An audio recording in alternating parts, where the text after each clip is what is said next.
Greg is going to introduce everybody, and so maybe second we're going to hear from our Environmental Protection Agency friend, Mr. Korleski. Then we're going to hear from the state officials, John Allen. And then Greg is going to do a presentation, give a little background, talk about the problems in White Lake, what's been done to address them and their removal. I'm going to talk a little bit about some things that are going to happen this summer and then next fall, kind of next steps. We're going to have a little Q&A session, and at the end, Mr. Korleski is going to talk about another meeting that's going to be held July 21st, that we're going to be back in the same place. So maybe what I could do to start is have people introduce themselves. John, why don't we start with you? Hi, my name is John Riley. I work with the Michigan Department of Environmental Quality. I'm in the Office of the Great Lakes, and for the last 5 years or so, I've been the Area of Concern Coordinator for White Lake, which means that I work with Tanya and Greg and Jeff and Ken and all the folks in the pack, and they do the actual work and I do paperwork to help try to facilitate the process, really. And I'm sort of a go-between between the federal agency partners and other state agencies as well, and the locals here. And so I try to fill in wherever I can. John does a tremendous job, and we appreciate him. Next in line, Chris.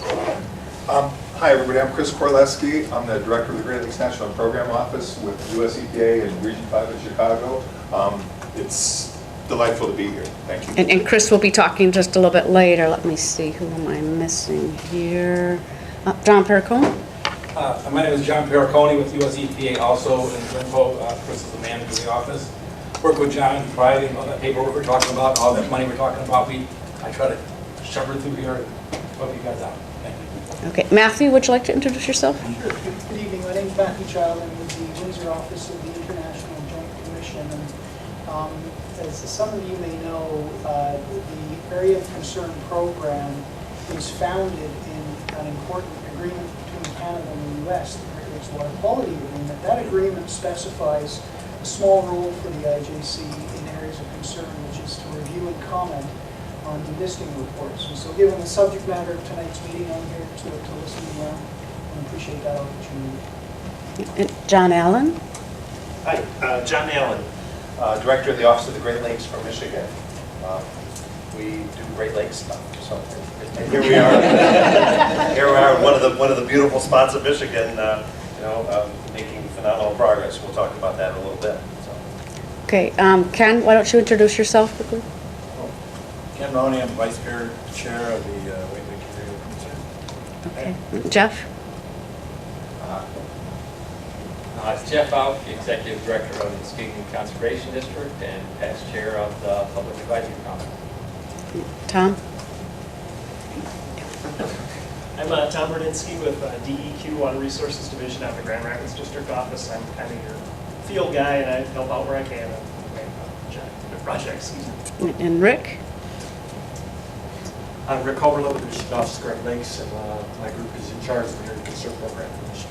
Okay, and I wanted to do that because not everybody's on the agenda, but I think it shows the partnerships and the relationships between people at the local level. The White Lake Public Advisory Council, many members are here that's been working with people at the state level, people at the federal level for quite a few years, and so it's been a very effective partnership, and I think it shows with the folks who are here today. Chris, would you like to get started? Sure, about that. And hi, everybody. Tanya, thank you very much. Thanks for the invitation. I'm not going to talk for very long. I just want to do a couple of things, maybe explain a couple of things. So first, I am Chris Korleski. I'm the Director of the Great Lakes National Program Office with US EPA in Region 5. What do? I am responsible for, among other things, helping to administer the Legacy Act program and, more importantly, the Great Lakes Restoration Initiative, which has been the source of a lot of the funding throughout the Great Lakes for getting dredging work done, habitat restoration work done, and that sort of thing. In partnership, and let me emphasize, in partnership with colleagues at the MDEQ who have been just very, very good to work with, John, Rick, Tom, where's John Allen back there, who we just saw, working with Matthew Childs on the IJC. We've become, I can't say partners because we do have different roles, but certainly we've been working very well together. But then I really want to turn to Tanya, and was it Ken and Jeff in the back.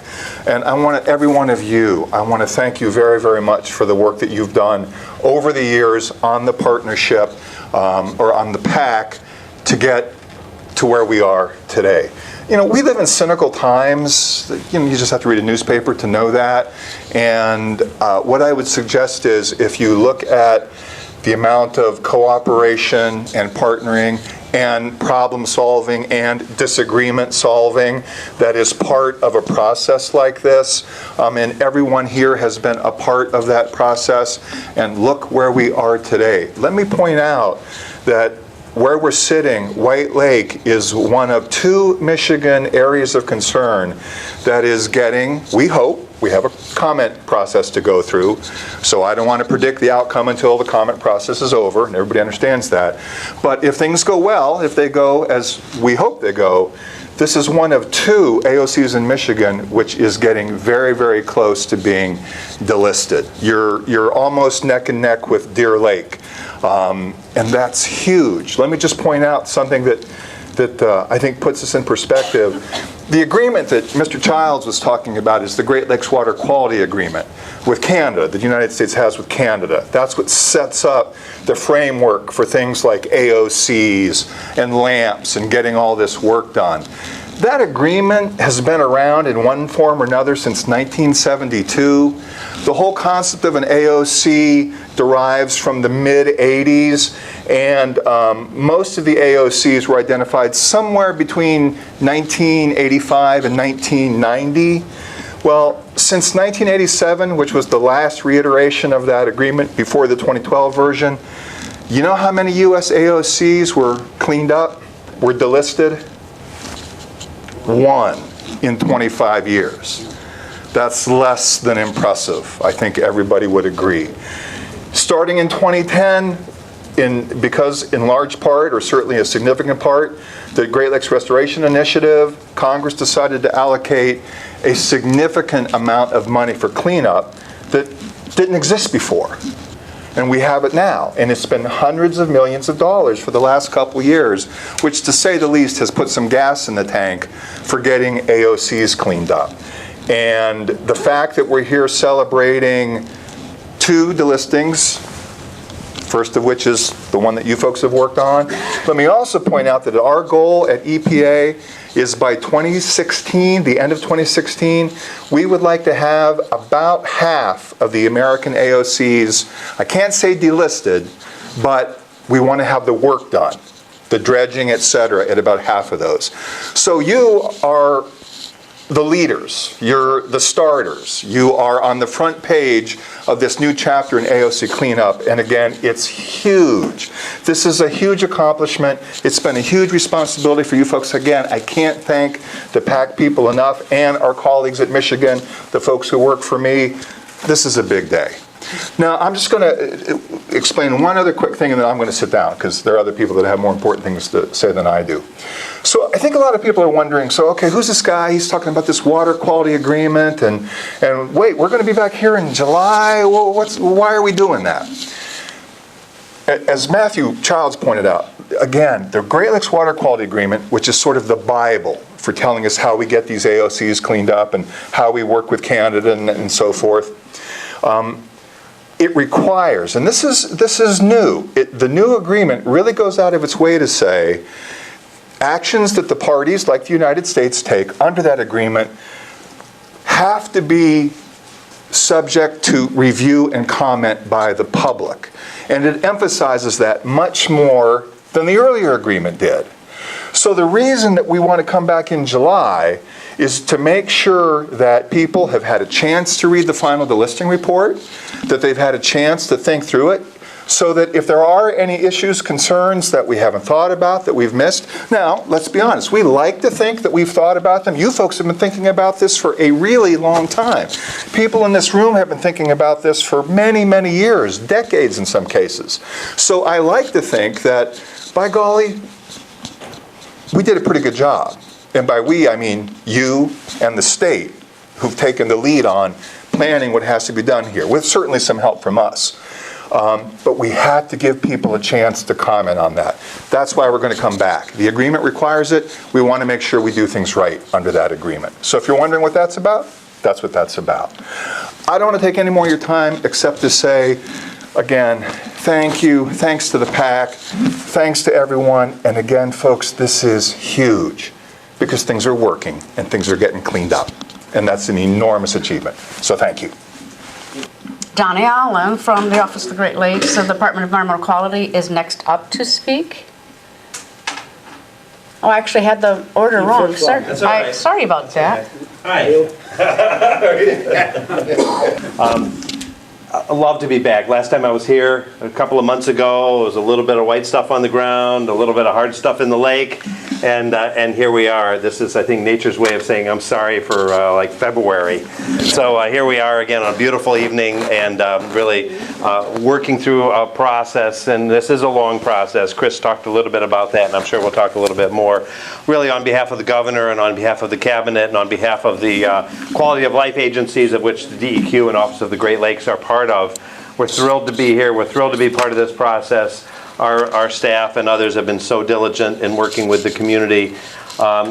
We've noted a number of folks that have had participation here in the community over the years, but really this is the community's work. This is not our work. This is not EPA's work. This is not NOAA's work. This is not our work. This is your work. This is your community. This is your water. This is your face on White Lake. Most of you, many of you have lived here a long time, if not, through the good and the bad and all these times, and here you are pushing your way through to this really monumental moment. This is how we reinvent Michigan. Reinventing Michigan isn't only about the Detroit Grand Bargain. Important for Detroit, important for the state of Michigan, but it's about how every single one of our communities embrace their heritage, embrace their past, clear some of that legacy of what that past had, but really how we turn ourselves back to the things that we really love the most, what we hold dear. And that is our relationship to our lakes, to our waters, to our resources.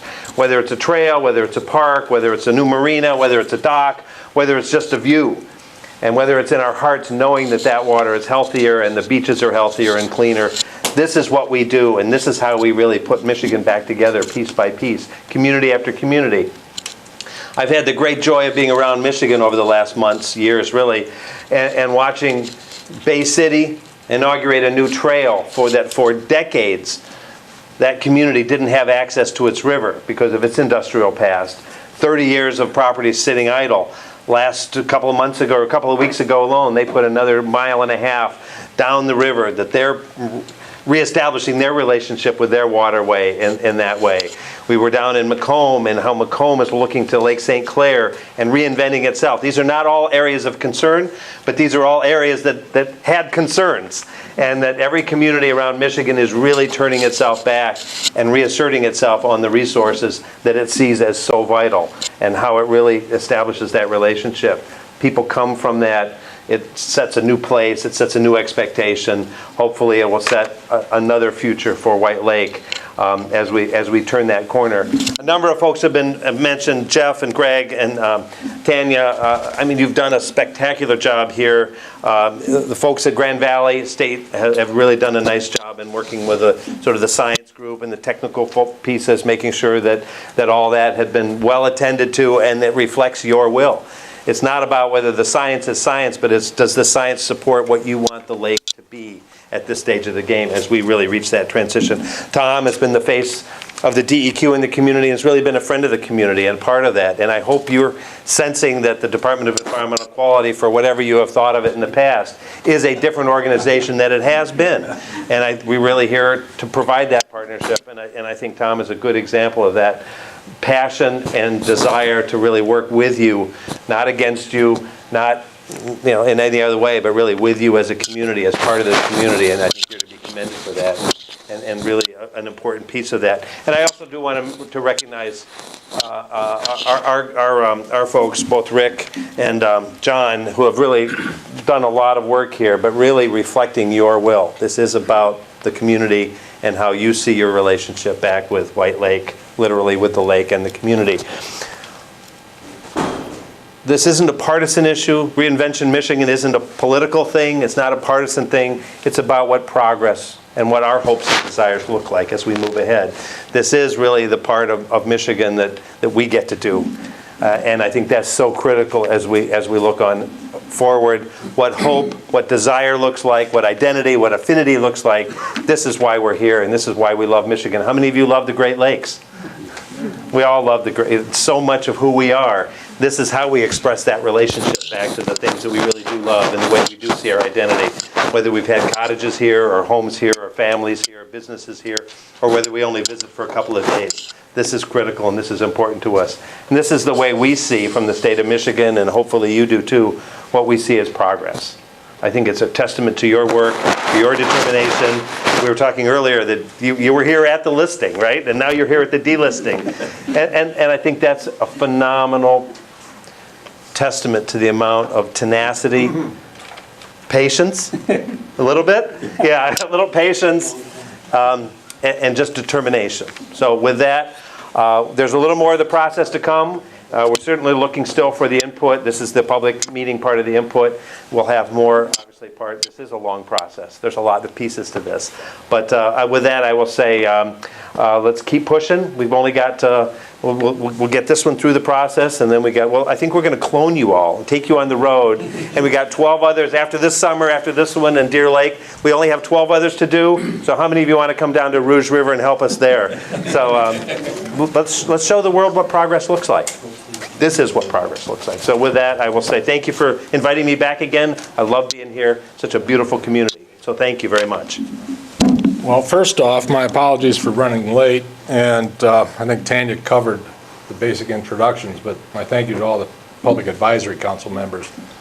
And yesterday, when I was going through this presentation, I got thinking about 1991, 92, when we formed the Public Advisory Council. And I think either our first or second meeting, and it was a small group, about 4 or 5 people, and we all kind of like, well, how long is this going to take? 3-4 years, you know. And somebody in the group a little more knowledgeable, and probably had a lot darker hair. Well, I had dark hair at that time too, but said, no, it'll probably be more like 10 or 12 years. And everybody was kind of like, oh my gosh, it can't take, we're not going to be here. You know, we won't work on it that long. And lo and behold, 22 years later, it's delisted. And it's with that persistence that John Allen talked about, and our diligence to make sure we took advantage of any public programs that were available to clean up White Lake. There was a lot of issues, and some of the issues we didn't even know about in 1992. 95, 96, some other things surfaced. So that diligence, that persistence, that determination to ensure that White Lake would be passed on to the next generation in better shape than what we had received it. And I think that's still our challenge, obviously. We still have a lot of work to do, especially with the nutrient loads that are coming down White Lake. Yeah, that's... There, now I shut it off. That was the button you were not supposed to push. I forgot to tell you that. That's good, right? You want to know how well I did with golf? I played really well. Okay. I think I'll just use the arrows. And, you know, these are the 3 major, I don't want to call them polluters, but 3 major industries that impacted White Lake and water quality. The tannery had been here for well over 130, 140 years. And then in the 50s, both Hooker Chemical as well as DuPont and Nemours came in and added to the contamination that was occurring on White Lake. Not only the surface water, but primarily the groundwater with DuPont. As you'll see, there's only a couple blue stars on that map, and I believe Oswego River in New York and Presque Bay in Pennsylvania are the 2 delisted. And Deer Lake in the Upper Peninsula is just about, it's under the public comment period right now. It looks like probably by Labor Day or shortly after, beginning of the fiscal year in October. And White Lake will be in about that same process. And not that it's a race to be delisted, but we certainly are pleased that we're going to be the early ones. And there's a lot of work, and fortunately, I don't live on any of those other ones. So, not that we're done, but some other work has to be done. And of course, Muskegon Lake is still one. Not that these are all of the milestones, but definitely it's the major elements. You know, the incorporation, the start, and it's a tribute. You know, our leaders in the early 70s took that challenge and created a wastewater system that took care of a lot of that. In a sense, maybe not raw materials going into the lake, but until the tannery hooked up 2 years later, it really made a difference in cleaning up White Lake.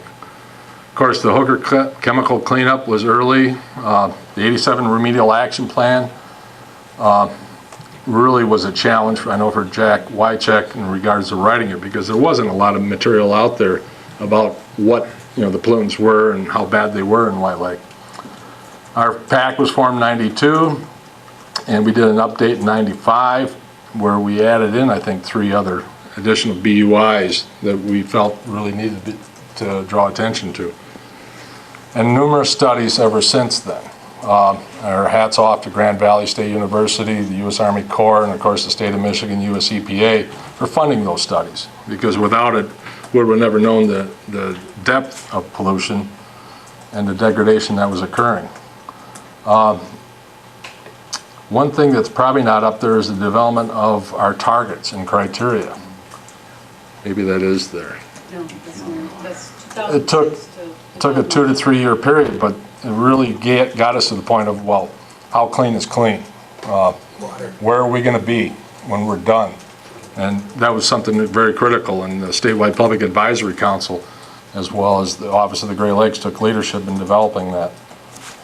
And finally, last fall, the final cleanup on Tannery Bay, and thanks to Jeff Auk and the Conservation District, identified a section of the shoreline that wasn't caught in the 2 previous cleanups, the land cleanup as well as the water cleanup. So it was very good that we caught that.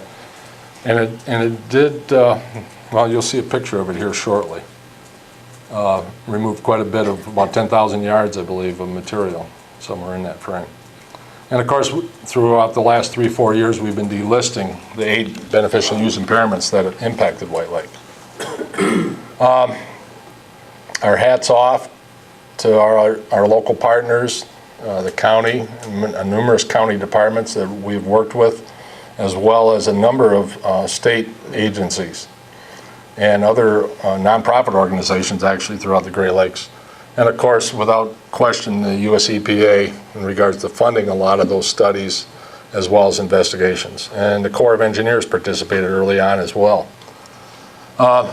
And overcoming, well, Muskegon Coke Chemical, the Hooker DuPont cleanups, and DuPont is still ongoing in their investigations. We're hoping by, I'm not going to hope. When you predict something, it always seems to fail, but hopefully that'll get taken care of here in the next year, remedial action plan completed.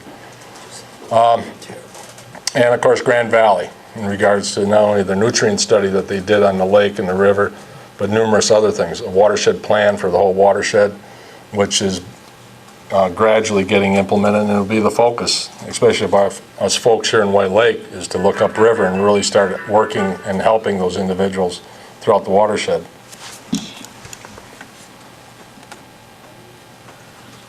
And our PAC. We used to meet monthly, and now we're going to every other month with this last, and our thanks to the Great Lakes, well, the commission, but obviously the Great Lakes in regards to funding the Public Advisory Council for 1 more year, and Tanya will cover some of those items later on. And of course the Muskegon Conservation District, which without that acting as a financial process for the public, for those funds, but also the staff in regards to implementing a lot of the, especially the early work that was done on White Lake, and even since then. Jeff just completed a nearly $2.2 million habitat rehabilitation on the lake on a number of sites, 10 or maybe 11. There's some question. There's a site missing out there somewhere. the sediment that's was near the shore of Tannery Bay. So it was full of purple ooze and hair, and it was good to see that material removed, the last of it. I think the first beneficial use impairment we removed was the restrictions on dredging, which really applied to the navigational channel, or White Lake outlets into Lake Michigan. And that was removed about 3 years ago. I wouldn't recommend kissing fish, but the fish in the lake have cleaned up, and we've demonstrated that. Every one of these beneficial use impairments, the science that went into the targets and criteria that demonstrated that it was completed was over a period of time. It just wasn't one sampling. It was spread out over a period of maybe 2 to 4 or even 5 years so we could show a trend in cleanup. It was either getting better or at least did not get worse. So that's how we had set our targets that way. And our fish is no different than any other inland lake or drowned river mouth lake in the state of Michigan. Although there are still some species that you want to be careful of if you eat fish on a very regular basis. The eutrophication, White Lake is, I believe, listed as a mesotrophic lake. It's improved. Then the nutrient load is substantially less than what it was, but 95% of the nutrients that enter White Lake are coming down the river. So we have our work cut out for us to work not only reducing the sediment load, but that nutrient load that's attached to it, as well as nutrients that come off of agricultural land. But White River itself is only about 30% agricultural land. So all those nutrients aren't from farms. It's coming from adjacent landowners, either poorly maintained or poorly designed septic systems, or all too obvious is everybody wants to mow right down to the water's edge so they can see it. And unfortunately, we don't connect that when you're spreading fertilizer, other things, there's an opportunity for it to move right into the water body. Or for that matter, the groundwater, which then that nutrient will move through. And that was removed in 2012. Our benthos, what fish eat, more or less, the benthic organisms, some microscopic, some, well, you can see them. Jeff probably should talk about this, being the expert with that. But we had low oxygen levels, heavy metals, the organic chemical pollution that was there from Hooker as well as the tannery, and only pollutant tolerant type microorganisms or fish food could live on the bottom. And the diversion of the wastewater system had a huge impact, not only removing the nutrient load and the biologicals as far as from human waste, but the industrial waste as well, and treating that. The cleanup of those contaminated sites with the Hooker and tannery.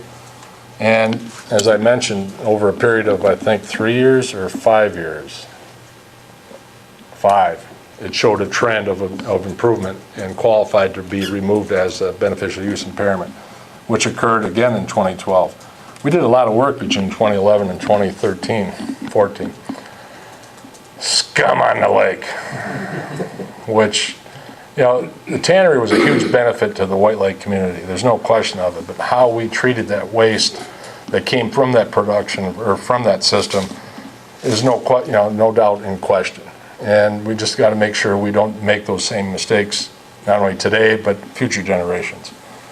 Again, in '76, it was diverted. The hides were removed. There's still some, I think, 1,000 tons of hides to be removed from the upland area as part of the agreement with Genesco and the current owner, East Lake Homes, Mick McGraw. Eastbrook. He's got so much money. And I think that will be a jewel on the lake. Hopefully there's plenty of buffer left in between whatever human development and the shoreline itself. And that was just removed this past year. And as I mentioned, our fish and wildlife habitat, as well as the degradation of fish and wildlife populations. And those are two different beneficial use impairments. Grand Valley had come up with a metric for measuring not necessarily how many fish were in the lake, but the kind of habitat that fish depend on. And over a period of a couple samplings, that actually qualified quite a long time ago, probably 5, 6 years ago. White Lake, from that standpoint, had met that criteria, but the habitat that we had set as a target and goal, so many feet of undeveloped shoreline, friendly habitat along the shoreline, was completed this last, I believe 2012, 2013. And that investment by the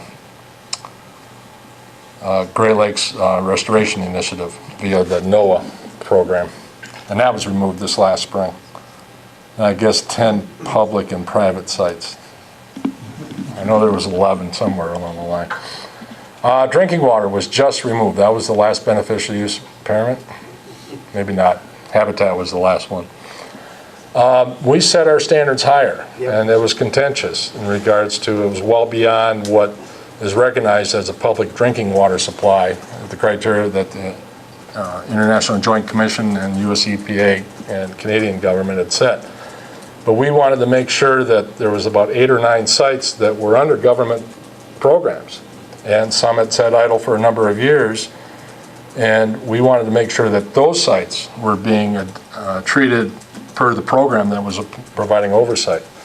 And we were fortunate enough, Great Lakes, US EPA and the Great Lake Office of the Great Lakes provided funding to do a complete inventory of those sites. And without question, it put leverage in regards to moving up the attention to that.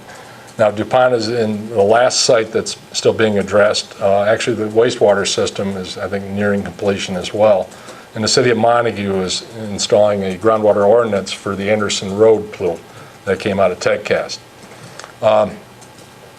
We felt everything was far enough along a line where they're not complete, but there's enough effort and inertia going in the right direction where we could delist that beneficial use impairment, and that was just removed this last spring. So, the process. I'm not going to dwell on this too long, but I think today is the first official day of the public comment period for the state of Michigan, as well as US EPA? Okay. A 30-day process, so, and as it was already identified, July 21 here, there'll be a public comment meeting for that. But it's quite a lengthy process. Oh, that actually sounds like it might have gotten shortened a tad.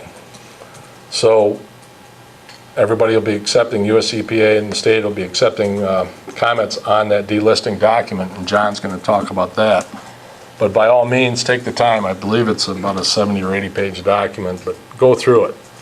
And I failed to mention that briefing paper that we did on the drinking water, and the criteria that was met is at our White Lake Public Advisory Council's website via restoringwhitelake.org.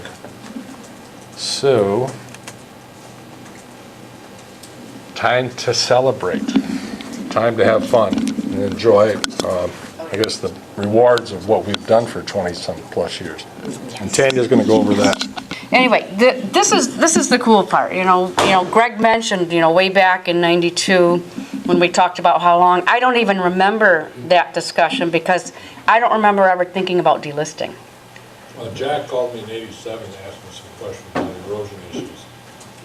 I was like, Jack Whitecheck from the DNR at the time. Okay.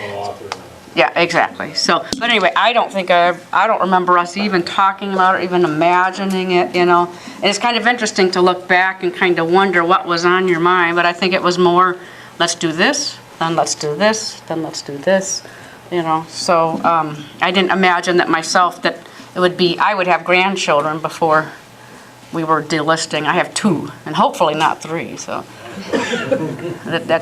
they're a little prolific there. Anyway, we're going to have some fun this summer. In my opinion, I think we're going to delist once, and I think that's enough. And I think I want to make a big deal about it because I don't think I want to see us doing this again, getting into trouble and then having to get off the list. Have to be another generation. But anyway, so this is what we've got underway. Documentary video, kind of a brief snapshot, going back to some of the pollution problems, and then kind of focusing on the recovery.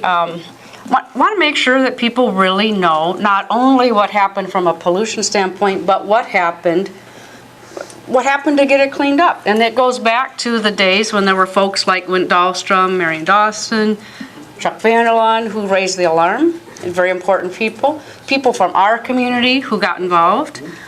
There were other people who got involved at other times, people like Greg Mund and Jeff Falk and Ken Mahoney. And I think the point that I want to make is that there's always been people in the community to take on the task at hand, whether it's been, folks from the 1970s to folks now. And keep in mind that we're not done, and there will be a need for folks to take that on from here on out. We have to continue that, so we're not done. Anyway, documentary video. Celebrate White Lake, the festival. Tom Thompson is here. That's happening July 12th. And for the last few years, we've had the W.G. Jackson here from the Annis Water Resources Institute, and we'll take people out on tours. That's probably, in my opinion, one of the best way to learn about the lake and what's been done. You're on a boat, and it's beautiful, and then I'm talking at you. But I'm telling you I'm telling you about what's been done. But I've had people say, wow, I like that a whole lot better than sitting in a meeting. So, but sign up for these tours fairly quickly because once the boat's full, the boat's full. That's July 12th. And they're noon. Free. Three tours. Free. There's 3 and they're free. Okay, so, and then they're about an hour long, noon to 1, 1:30 to 2:30. 3 to 4, and then between you can board the boat and talk to them and chat with them. So we're very glad. Janet Vale from Annis Water Resources Institute does that every year, and we're very thankful for that. We are going to have a shoreline restoration kayak tour in August. In fact, August 10th is the date. Where's Roger? Right in front. Oh, Roger, okay. Roger and I are going to lead this valiant group, and we're going to be starting at Maple Beach and then going around to the different restoration sites, and we're going to talk history and restoration, and just make sure you had your Wheaties that day. Because the last time Roger and I did a tour, we had some stiff winds, so we all made it but one. So one disappeared. I'm assuming they were okay, but they dropped out. But it will be fun, and we will have a rain date because we're not going to go out if it's lightning or thunder. But another good chance to kind of see from the lake, the shoreline sites. So pretty cool. Thank you, Roger, for helping.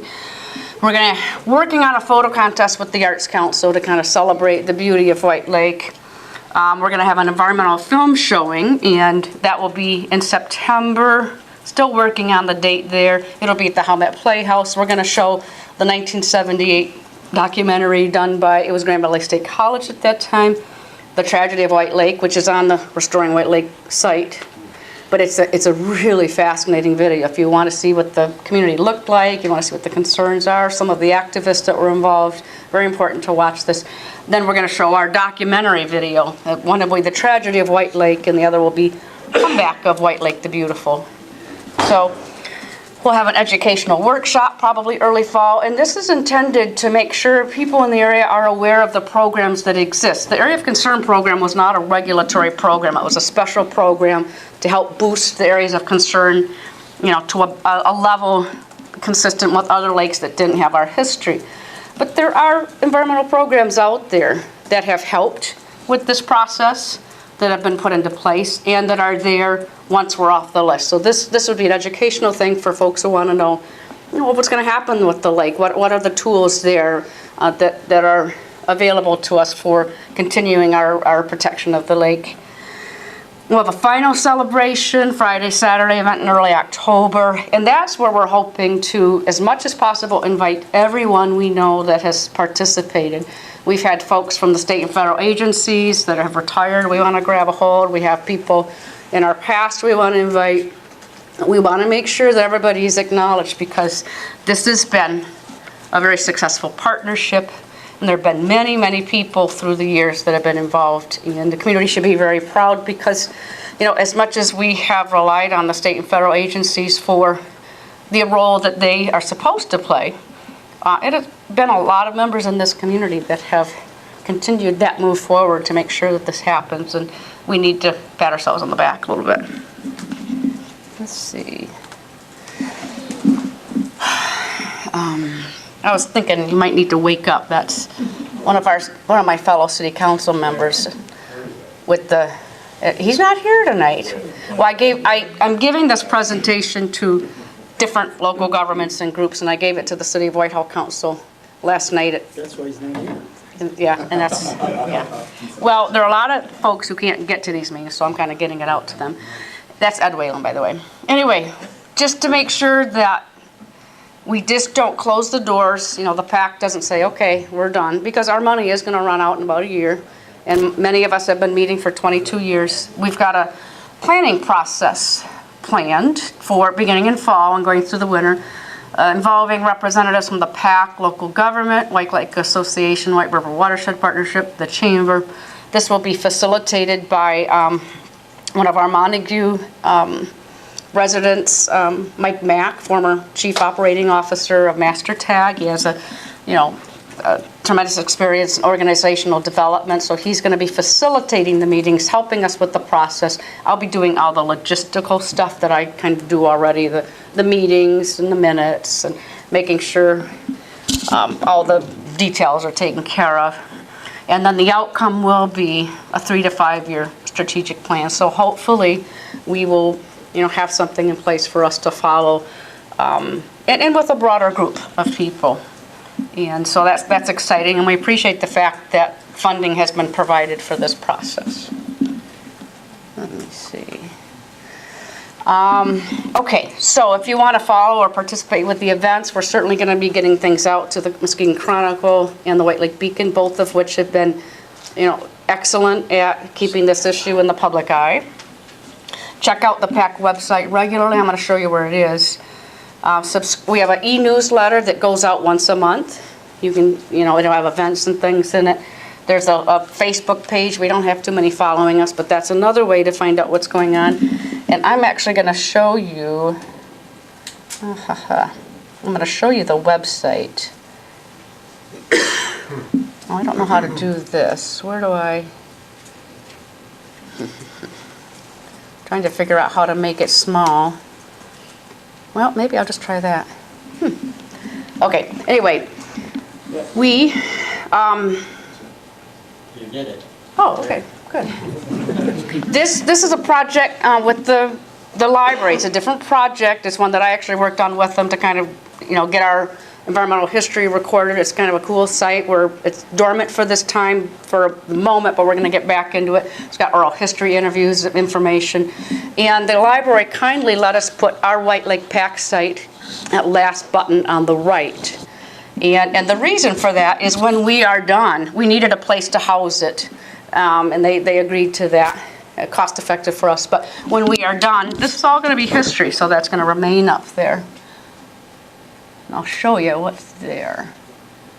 Okay, so first page you land on is contact information, Greg Mund, Ken Mahoney, myself. You're welcome to call up, check in with any of us if you have questions, concerns. Okay, and then here's the pages. I think maybe I'll try the little pointer. We're on the welcome page. Then there's the about the White Lake Area of Concern. There's a little brief history. The point, certainly get familiar with this, but the most important places are the current status. That's where we're going to be continuing to put additional information. I'm going to get in there right now. And you'll see, and I think I'm going to kind of rearrange this a little bit, but it has each one of the beneficial use impairments and when it was removed, but then right below, you can click on the official report. So for every beneficial use impairment down below is the official report on what that impairment was, what the source, what the causes were, what was done, and the reasons for its removal. So under each one, here is the White Lake PAC's letter to the state of Michigan from May to request official delisting begin. And then down at the bottom, that's the final delisting report, which has, background and roles of the folks involved. John Riley wrote this, an excellent job.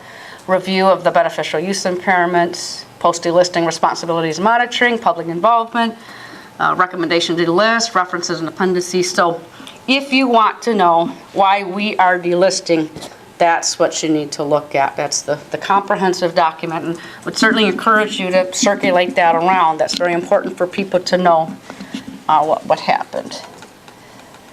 Okay, let me see. I'm trying to remember how to do this.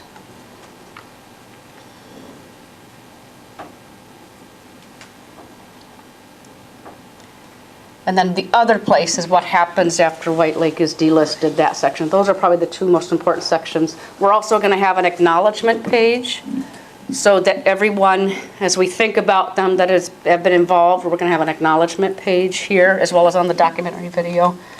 I'm also going to rearrange the order of this so it's a little bit more current first.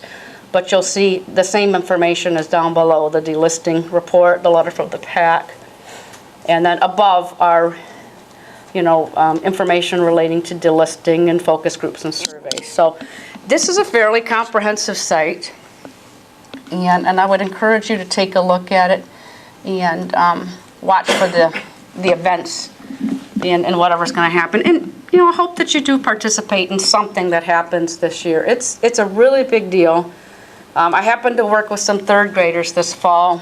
They got on this site. And they got obsessed with White Lake. And their teacher called me out and she said, my kids are obsessed with White Lake. She said, can you help come and give a little tour and things? And so I did that. And the kids really were obsessed. They had watched almost every single video. And they said, what's next? What's going to happen next? And we had a discussion. But they said two things that really struck me. They said, I asked them, I said, what did you learn from, the information? They said, it's much easier to pollute than clean it up. I thought, smart kids. And number two, we can't let this happen again. So I was very kind of inspired to see the kids because, they're the generation that's going to, at some point, be taking on this responsibility. So, and we're very lucky to have both in Montague and White House schools teachers that are making sure that kids learn about the ecology of the lake, but they're learning to love the lake, so. Those two things are very important. I think I need to somehow get out of this. Okay. Oop. What happened there? Making me feel better now. You don't need to send them to John Riley. Okay, John. John is up because he's going to talk about the public comment period, and then Chris is going to talk a few minutes about the July 21st, but we also have time for Q&A and discussion until 8 o'clock. Thank you very much, Tanya. And I would like to thank you a lot for sharing all of that information on your website. I think it's really important that everybody has access to the documentation. There's a lot of information there, and we'd bore you to death by going through it all tonight.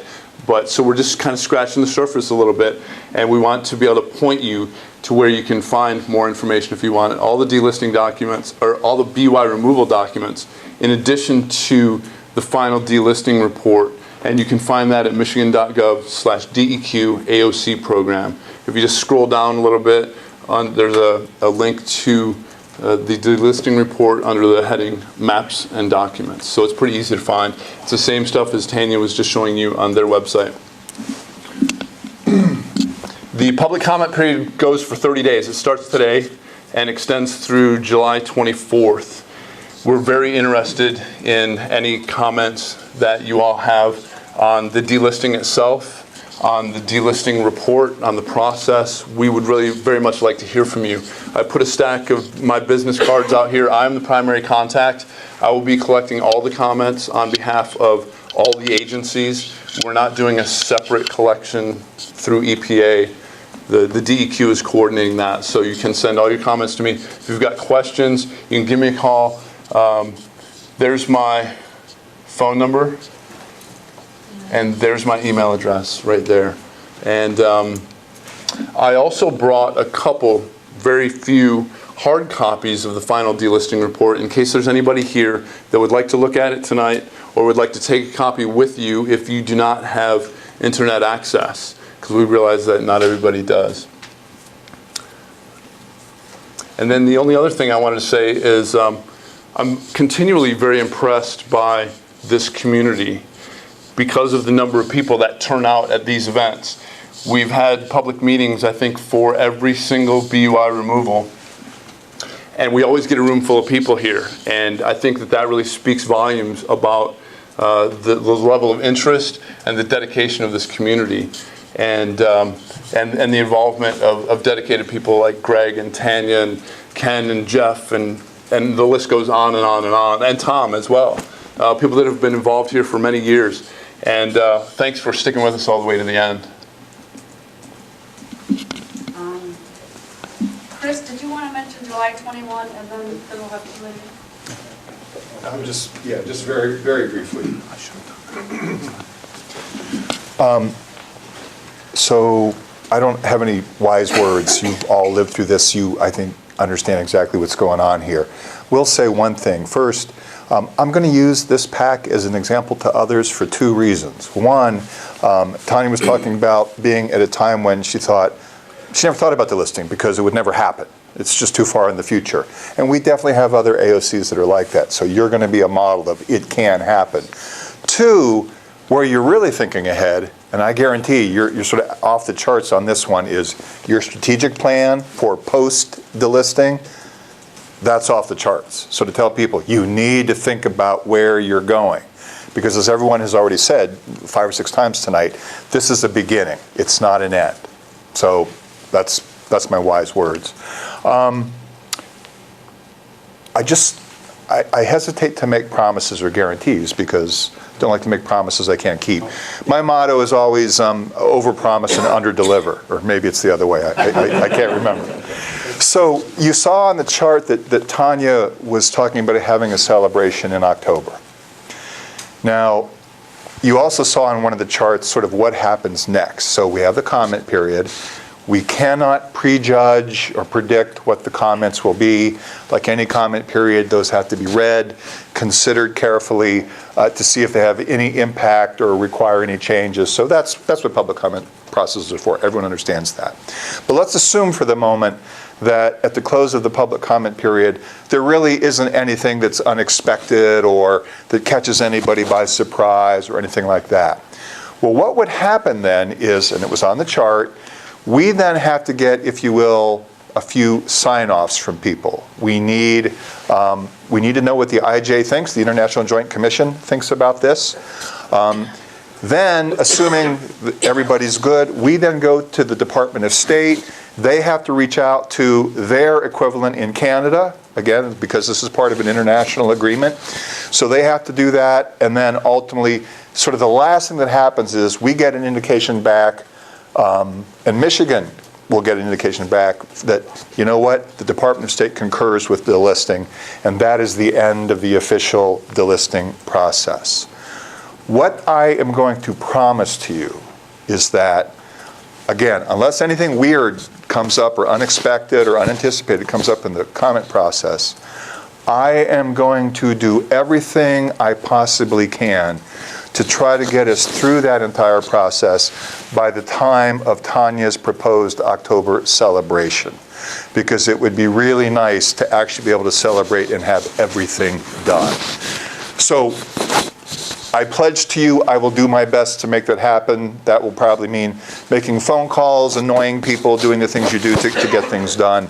But you've worked so hard. I just want to leave here tonight saying I will do everything I can to make that happen this year in time for your celebration. Can't promise, don't hold me to that, but again, I know how hard you worked. I want to fit it within your schedule for a change and see if we can do that. So I'll stop there. I think everyone's covered anything. If there's any questions certainly that I can take or. So again, it's a different slide. I explained earlier the first time I got up. There will be another meeting on July 21st right here, 6 o'clock. Where's John? 6 o'clock here in this room.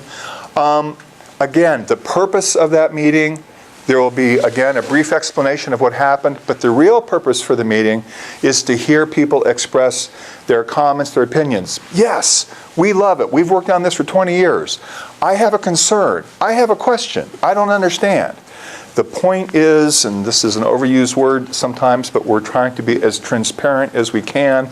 The other thing that's happened under this new Great Lakes Water Quality Agreement, delistings are not just local anymore, if you will. There are people throughout the Great Lakes Basin who are paying attention to delistings everywhere. So you're sort of on a lot of people's radar right now. And the whole opportunity of doing this expansive public comment process is to let everybody know what you're doing. And of course, the outcome of that is people from all over have the ability to comment on this. So, but that's the reason we're doing that, because we want to be able to say that we complied with the agreement. But again, I told John this morning, if it's a 10-minute meeting, if no one shows up, or if the only people who show up all say, we think it's great, and everyone else goes ditto and leaves, okay. But if there are other comments, again, concerns, questions, they can come in writing, or people can come to the meeting and express them. That's the purpose.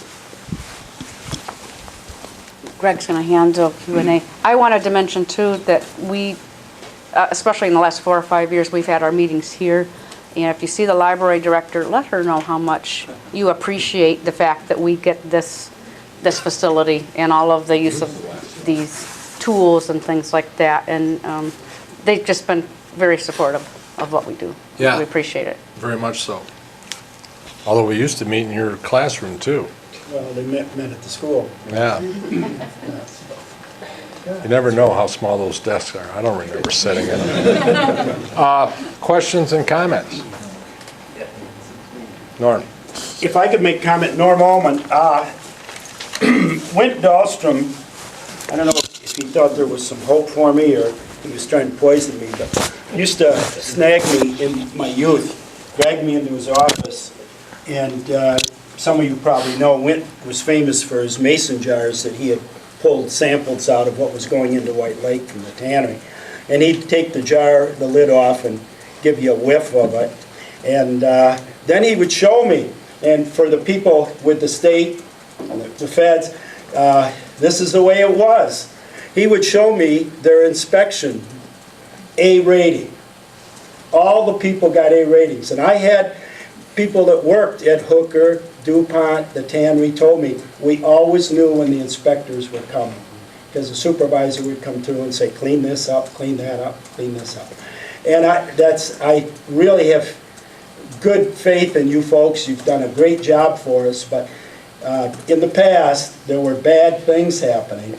I shouldn't say any names, but I had the pleasure of sitting in a meeting with Russ Harding in Lansing and negotiating on the cleanup with the tannery. It was less than wonderful. But we've come a long way, truly. This community went through some very ugly times, and it wasn't always good. But we've had wonderful support from all of you, and I thank you for that. And I think that for the people in the community, the reason that we are where we are today is because of you. Because we had to bring the pressure and make it, maybe it's a squeaky wheel thing. I've had people in your departments tell me they can take me to sites that are pretty bad yet, and the community isn't doing anything. Well, we are, and we're going to be on it just because this is going away. I think Greg alluded to the fact that we still have other issues to deal with, so you're going to be hearing from us. And you will hear from us.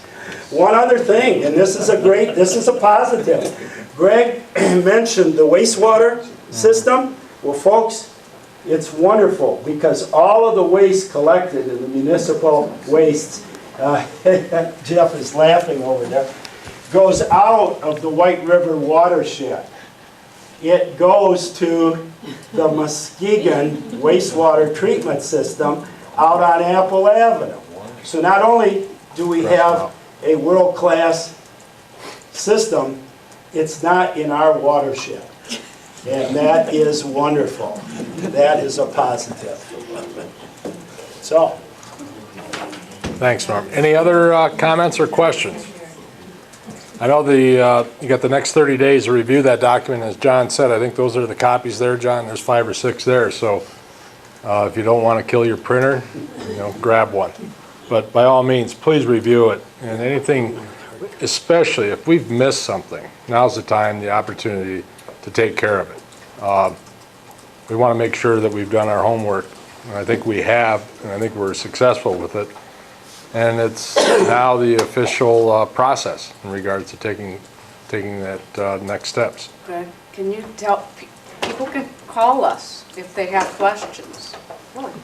Yeah. People can call, and I'm not necessarily saying I'll handle all the questions, but I'll make sure that your question gets to the right person if it happens to be Jeff or some of the state folks, the EPA folks, or Greg. But certainly look that over, and if it's confusing or if you have questions or concerns, this is your chance to call us, and this is what we want to do to help out. Right. Well, with that, I guess we conclude tonight. And I would suggest just put your hands up. No, this.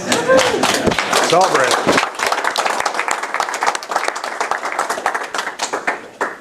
Give yourselves a hand, seriously.